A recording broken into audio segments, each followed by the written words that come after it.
canım, ürəyim, mənim atam arxa dirəyim. Bir bacım vardı, bir anam, bir atam. Evimizdə mutluyduq, sürürdük gözəl bir yaşam. Yaşayırdıq Bayıl qəsəbəsində, bülvara gedirdik, gözəldi gündüzü gecəsi də. Məhlələr arası gəzirdim, hər gün bir qızı sevirdim. Bir gün yol gedəndə Günay adlı qıza rastladım. O da mənə aşiq oldu, mən də ona aşiq oldum. Hər gün pəncərədən mənə əl sallayırdı.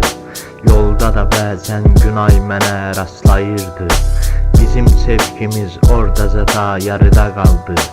Zabrata köçdük, atama anama dedim, evi satdı.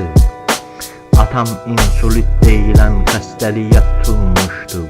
Onun bu halı anamı məni çox darıxdırırdı. Zabratdan elə oldu, bir gün Binəqədiyə köçdük. Pis günlərimizdən hələ də xəbərsizdik. Anam, atam, canım, ürəyim, mənim atam arxa dirəyim. Anam bazarlara gedib paltar satırdı. Bizə kalpasa, sasiska hər şeyi alırdı.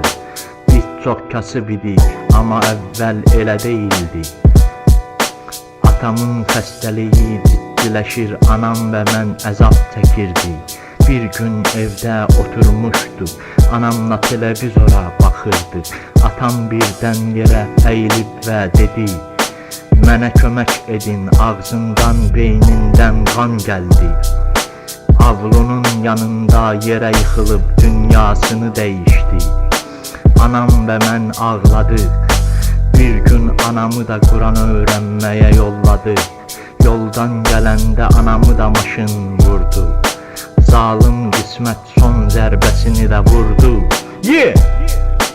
Anam, atam, canım, ürəyim, mənim atam arxa dirəyim. Allah ikisinə də rəhmət eyləsin, yerlərini cənnət eyləsin. Amin. Love you father, love you mother, love you God.